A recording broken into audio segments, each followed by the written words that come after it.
State official shot on camera. The cop had no clue it was being livestreamed. What started as a routine traffic stop turned into a national outrage, and it was all caught in real time. This is one story you won't forget. On a quiet Thursday evening, Marcus J. Wallace, the state auditor of Eastbrook, drove home from a local town hall meeting, a trip he had made countless times. The road was empty, the sky painted in shades of twilight, and Marcus, dressed in a gray suit with his ID badge still clipped to his shirt, hummed softly to the jazz playing in his car. As he often did during long drives, Marcus went live on Facebook to answer community questions, sharing casual thoughts with his modest but loyal audience. Just under 30 people were watching. Suddenly, flashing lights filled his rearview mirror. Marcus pulled over immediately. The car slowed to a stop on the shoulder of Route 42, a quiet stretch of road just outside the city. Calm and cooperative, he turned down the music and placed both hands on the wheel.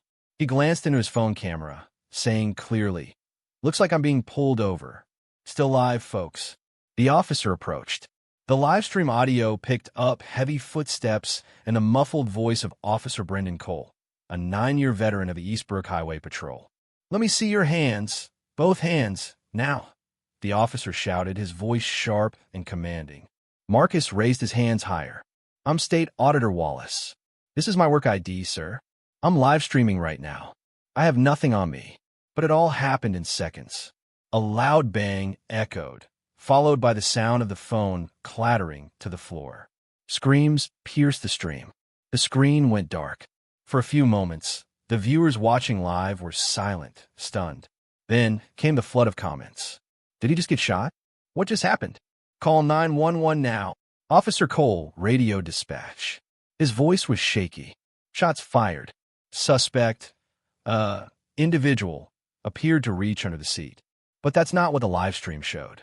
Within an hour, the incident made its way to local news outlets. Initially, the story was reported as a misunderstanding during a tense traffic stop. But those who had seen the live video knew better. Marcus's hands were visible, raised, and clearly posed no threat. He spoke calmly. He even identified himself. And yet he was shot. When bodycam footage was requested, it was revealed that Officer Cole's bodycam hadn't been activated until after the shooting, a direct violation of state policy. The live stream had become the primary piece of evidence. Marcus was rushed to Eastbrook Regional Medical Center with a bullet wound to the upper shoulder. He survived, but the physical and emotional damage was immense. From his hospital bed, he gave his first official statement. "I wasn't aggressive. I wasn't evasive. I announced I was live streaming. I thought that would protect me. It should have, but it didn't." Community leaders, lawmakers, and civil rights activists were quick to respond. "If this can happen to a state official, what about the rest of us?" asked local organizer Kendra Hayes during a press conference. "This isn't about bad apples anymore. It's about a system that doesn't see black lives, even when we're in suits, even when we comply, even when we're live." Officer Cole was placed on administrative leave pending an investigation, but the public wanted more than policy pauses. They wanted justice. The live stream ended automatically, but the impact had just begun. By the next morning, the live stream footage, which had initially streamed to just 29 people, had ignited a nationwide firestorm. In less than 12 hours, the clip had been viewed over 3 million times, reshared across TikTok, Instagram Reels, YouTube, Twitter, and even international news broadcasts. The raw, unedited video, just under 7 minutes, captured everything. The flashing lights, the sudden escalation, Marcus's calm voice, and the deafening sound of the gunshot that ended the stream. But it wasn't just the shooting that sparked outrage. It was what Marcus said moments before. "I'm live, officer. I'm not armed. Please don't shoot." That line, caught clearly on audio, was devastating. People all over the country began repeating it. It became a hashtag, a protest chant, a headline. Hashtag please don't shoot, hashtag live in still shot, hashtag justice for Marcus. Celebrities and influencers began reacting live on their own platforms. Rappers, actors, athletes, even politicians were uploading videos in tears or fury. A well-known NBA player posted, This could have been my uncle. My cousin. Me. And you're telling me a state official, unarmed, calmly speaking, still gets shot? Nah, this is broken. News anchors replayed the clip in slow motion. Analysts broke down every second. Former officers were brought on air to explain what went wrong. One retired police chief said, "This wasn't a threat. This was panic or worse bias." Overnight, Marcus Wallace went from being a regional official most Americans had never heard of to the face of a national reckoning. But the pain hit hardest in the homes of everyday people, parents especially. On Facebook, a mother from Georgia posted, "My son asked me if that man did everything right and still got shot. What should I do?" And I didn't have an answer. The comment was shared 80,000 times in 2 days. Across the country, candlelight vigils began forming in Marcus's name. Posters with his face and his quote, "I'm live, I'm unarmed, don't shoot," lined courthouse steps and college campuses. Meanwhile, Marcus's family held a quiet vigil of their own at Eastbrook Regional Medical Center. His wife, Dana, stood outside the building, addressing a growing crowd of reporters. "If my husband wasn't streaming, I don't know where we'd be." "That live stream protected him," she said, voice trembling. "But that's not how it's supposed to work. We shouldn't need to film our survival." Her words struck a chord. Many pointed out that Officer Cole's body cam, which should have been recording, was not activated until after the shooting. According to internal reports, the officer claimed he forgot to turn it on during the initial stop. But to the public, that wasn't a mistake. It felt like a betrayal of trust. And so, people started demanding action. Thousands signed online petitions calling for Officer Cole's immediate termination and charges of criminal negligence. Marches erupted in multiple cities. Protesters carried signs that read, "The live stream saved him. The system failed him." Civil rights leaders drew comparisons to past incidents, from Philando Castile to Walter Scott, cases where black men were shot during traffic stops under questionable circumstances. But this time, there was a new twist: the live stream. "This is the age of real-time accountability," said Professor Eliza Monroe, a media ethics expert. "Body cams are under control of the police. Live streams? They belong to the people." Some states began to take notice. Within 72 hours of the incident, 3 governors announced emergency reviews of their police training and body cam policies. The mayor of Eastbrook promised a new transparency task force. But perhaps the most significant reaction came from Marcus himself. Still in the hospital, still recovering, he requested to view the footage, his own live stream, so he could understand what the public saw. Doctors hesitated. It was traumatic, but Marcus insisted. He watched it, quietly, fully, and then he said, "Now I see what they saw, and I know what I have to do." The next day, he released a short video message from his hospital bed. No dramatic lighting, no script, just Marcus speaking directly into his wife's phone. "To everyone who stood up for me, thank you. I'm still here. I have a voice. And now, I'm going to use it louder than ever." The clip went viral too, not for shock this time, but for resilience. Meanwhile, legal experts began dissecting the officer's defense. Some argued fear. Others cited a pattern. Officer Cole had previously been cited for 2 excessive force complaints, both dismissed with minimal review. Now those old files were being reopened. Marcus's live stream didn't just reveal a single act.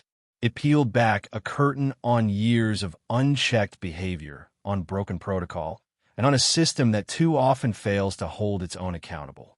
In the following weeks, high school teachers began showing the video in civics classes. College students organized panels on police reform, media transparency, and civil rights.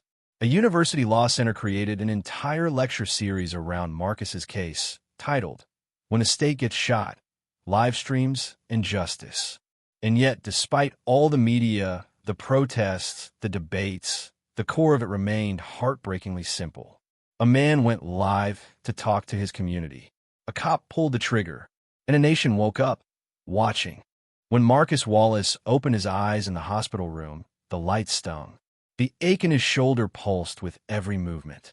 Tubes ran into his arm, and monitors beeped in a slow, steady rhythm. He didn't speak for the first 2 hours. His wife, Dana, sat by his bedside holding his hand. And when he finally turned to look at her, his first words were, "Did it go live?" She nodded, tears in her eyes. "It saved you, Marcus." What that live stream had captured, and what the world had seen, would go on to define the next chapter of Marcus's life. But at that moment, he was just a man in pain, shot without cause, lucky to be alive, and carrying the weight of something much bigger than his own wounds. Over the next few days, Marcus underwent minor surgery, followed by intense physical therapy. The bullet had fractured part of his clavicle, and doctors warned it would take weeks to regain full mobility. But the physical pain wasn't the hardest part. It was the mental fog, the emotional toll. He kept replaying the moment in his head, the flashing lights, the shout, the bang. It didn't matter how many times Dana or the nurses reassured him that he hadn't done anything wrong, that he'd stayed calm, that he'd followed every instruction. The trauma clung to him like a shadow. Yet even as he healed, Marcus knew he had a decision to make. Stay silent or speak. 10 days after the shooting, Marcus made his choice. Still in a hospital gown, bandaged and sore, Marcus picked up his phone and went live on Facebook again. No music, no intro, just a quiet man speaking to thousands. "I never thought I'd say this, but thank God I was live streaming that night," he began. "Because without it, I might have been buried instead of sitting here." Viewers flooded the chat with support. Over 120,000 people tuned in live. Some commented from as far away as Germany, Kenya, and the Philippines. Marcus didn't cry. His voice didn't waver. Instead, it burned, slow, steady, clear. "This isn't just about me. It's about everyone who didn't have a live stream running, who didn't survive their traffic stop, who got labeled aggressive or non-compliant or threatening because there was no video to say otherwise." That's when he unveiled the Wallace Initiative, a sweeping policy proposal aimed at reforming traffic stop procedures and restoring public trust in law enforcement. The initiative included mandatory body cam activation before officers exit their vehicles, automatic suspension for failing to comply, independent civilian oversight in misconduct cases, public databases showing all traffic stop outcomes by race and gender, regular mental health checks for police officers, and perhaps most revolutionary, the Livestream Protection Clause, giving citizens the protected right to film public interactions with police without fear of obstruction. The message was clear. Transparency isn't optional anymore. The live stream made headlines again. But this time, it wasn't for what was seen, it was for what was said. In just 3 days, the Wallace Initiative was co-sponsored by 2 state senators. One was a Democrat. The other, surprisingly, was a Republican from a rural district. He explained, "Watching that video, it broke something in me. I don't care about party lines anymore. I care about doing what's right." Within a week, the initiative was introduced to the East Brook State Legislature. The response was mixed, applause from some, resistance from others. Opposition groups criticized the initiative as anti-police or reactionary. Law enforcement unions warned it would tie the hands of good officers. But the public, especially younger voters, backed it strongly. A poll showed 76% support for mandatory body cam rules with consequences. Marcus wasn't just a state auditor anymore. He had become a national figure. Invitations poured in. Interviews on CNN, MSNBC, even appearances on late-night TV. During an emotional sit-down with a major news anchor, Marcus said, "I didn't ask to become the face of anything. But maybe that's how change happens. Not by the loudest person, but by the one who survives to tell the story." Marcus's recovery was slow, but his determination was fierce.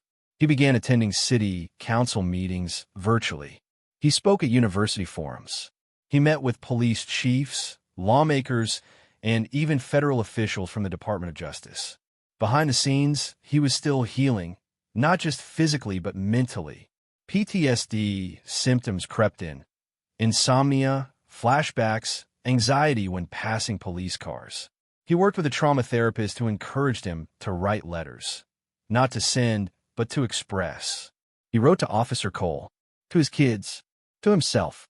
One night, unable to sleep, Marcus drafted a speech titled, "The Night My Badge Didn't Matter." He read it aloud weeks later at a community town hall. I was a state official, in a suit, calm and respectful. And I still got shot. Not because I was aggressive, but because I was seen as a threat the moment that officer approached my car. My badge didn't protect me. My words didn't protect me. Only the camera did. The crowd stood in silence. Some cried. Others clenched fists. When he finished, they rose in a standing ovation that lasted nearly 2 minutes. Inspired by Marcus's story, cities across the country began proposing their own Wallace clauses, local policies modeled after his initiative. Some states introduced similar bills. Activists in Chicago, Atlanta, and Los Angeles launched campaigns demanding full livestream rights during police stops. Marcus also launched a foundation, livejustice.org, aimed at helping people livestream safely, offering legal resources for those wrongfully targeted and funding police reform research. The foundation quickly gained support from tech companies, civil rights organizations, and thousands of small donors. It also offered body cam grants for departments that couldn't afford proper equipment, a smart move that silenced critics claiming his efforts were about defunding police. He was strategic, firm, but always respectful. And that's why even some officers, quietly, cautiously, began to support him. One email from an anonymous officer read, "I watched your video. I used to believe most complaints were exaggerations. Now I'm not so sure. Thank you for fighting for accountability without demonizing us." 6 months after the shooting, the Wallace Initiative passed in the Eastbrook House of Representatives by a margin of 88 to 12. The state Senate was next, and all eyes were on it. Meanwhile, Marcus gave speeches at colleges, met with community leaders, and sat with families who had lost loved ones to police violence. He always ended his talks the same way. "I don't want revenge. I want reform." He never missed a chance to remind people. He was lucky. He survived. Others didn't. And the only difference? He was live streaming. Marcus stood at the edge of the marble steps outside the state capitol. The crowd behind him stretched as far as he could see. Some held signs, some held candles, and some just stood silently, arms crossed, their faces heavy with the same weight he carried. It was a cold, gray morning, the kind that made your breath hang in the air, but the tension made it feel warmer, like something big was about to happen. And it was. Inside, the state Senate was preparing to vote on the Wallace Initiative. Months of town halls, interviews, late-night debates, and strategy meetings had led to this moment. What began with a traffic stop and a gunshot had turned into a full-fledged civil rights movement. And now, the finish line was in sight, or the cliff's edge. Marcus adjusted the collar of his coat and looked back toward the steps. A woman in a wheelchair was holding a sign that read, "My son wasn't live streaming." Marcus swallowed hard. He hadn't cried in a while, not in public. But that sign, those words, made his throat tighten. He nodded to the woman, then turned and walked into the building, every step echoing against the marble walls like a countdown. Inside the chamber, senators shuffled papers, cleared their throats, checked their phones. Some made small talk, others avoided eye contact. The Wallace Initiative had become a national story, but inside this room, it was also political dynamite. Votes had been flipped. Promises had been made. Lobbyists had made their calls. The law enforcement union had pushed hard in the final week, painting the bill as a threat to officer safety and morale. But Marcus knew better. The real threat was silence. When he stepped up to the podium to deliver his final address before the vote, he didn't read from a script. He didn't rehearse. He just spoke, from pain, from truth. "I stand before you not as a politician, but as a man who should be dead," he began. The room quieted. I was calm. I was respectful. I did everything right. And still I was shot. Why? Because even in a suit and tie, even with a badge, I was seen as a threat before I said a word. A few lawmakers lowered their eyes. Marcus continued, "This bill is not about punishing officers. It's about protecting people. It's about truth. It's about the right to live through a traffic stop. And for those who fear this law will change the way policing works, yes, it will. That's the point." Some clapped. Some didn't. I lived because I was live streaming. But what about those who weren't? What about their stories?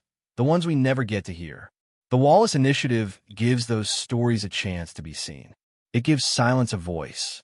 It gives the people some power back. He paused. And if that's controversial, then what does that say about us? The silence was thicker than before. He stepped down from the podium, heart racing, unsure if anything he said had swayed the votes. The roll call began. One by one, the senators' names were read. Each answered yes or no, or, in rare cases, abstained. Marcus sat in the front row, clutching Dana's hand so tightly her fingers went pale. The vote was close, closer than they expected. 45 to 41, then 46 to 41, then 46 to 42. It hovered there for what felt like an eternity. Then the deciding vote came from a senator who had publicly opposed the bill just a week before. A former prosecutor, a skeptic. He stood up, cleared his throat, and said, "Yes." Gasps. Applause. A few angry murmurs from the far side of the room. Final count. 48 yes, 42 no. The Wallace Initiative had passed. Marcus didn't cheer. He just exhaled, long and deep. Then, finally, a tear fell. Not from pain, but from the strange, overwhelming relief of having been believed. Outside, the crowd erupted. The weeks that followed were a whirlwind. News channels ran the footage on a loop. Editorials praised the initiative as one of the boldest reforms in recent history. Some police departments resisted. Others embraced it as a way to rebuild trust. Marcus, meanwhile, kept working. He helped roll out training programs. He sat with families of victims. He advised lawmakers from other states who wanted to adopt similar policies. He became a reluctant symbol, not of survival, but of change. Yet the cost had not faded. He still flinched at loud noises, still felt tension in his body every time he saw flashing red and blue lights. His kids asked hard questions, why it happened, whether it could happen again. And Officer Cole? He was suspended without pay pending a criminal investigation. Internal Affairs found that he had violated multiple protocols. Eventually, he was indicted on 2 counts, reckless endangerment and use of excessive force. His lawyer argued that it was a split-second judgment under pressure. But the live stream told a different story. Calm driver, hands visible, no threat. The jury found him guilty on both counts. He was sentenced to 18 months in a correctional facility. Marcus never celebrated that. This wasn't about putting someone behind bars, he told the press. It was about stopping the next shooting. That's the win. A year later, Marcus stood at the same podium where he'd once pleaded for change. This time, he stood beside high school students from across the state. They were launching a youth-run platform for sharing live-streamed encounters with police inspired by his story. He smiled as one young girl, no older than 17, read aloud the group's mission statement. We don't want to fight the police. We want to fix the system. We want everyone to feel safe enough to go live and never need to. The crowd applauded. Marcus looked out at them, young, hopeful, determined. And for the first time since that night in his car, he felt something he hadn't allowed himself to feel in a long time. Hope. Back home, life moved slower. He returned to his role in the auditor's office, though now it came with more press attention than ever. He kept a low profile, helped coach his son's basketball team, started gardening. Dana often reminded him to rest. "You've done enough," she'd say. But he didn't believe that. Because every time he passed someone filming a traffic stop from the sidewalk, every time someone thanked him in a coffee shop or whispered, "I saw your video," in passing, he was reminded that the work was far from over. And he knew it wasn't just about laws. It was about hearts, about mindset, about rebuilding trust brick by brick. Not everyone would believe in the cause. Not everyone would change.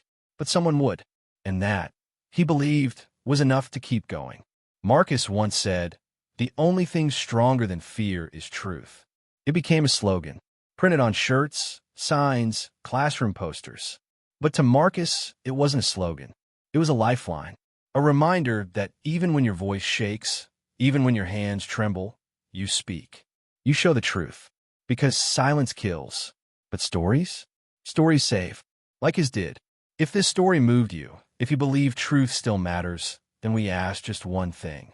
Subscribe to our channel Moral Mirror for more real stories that matter. Let's keep telling them together.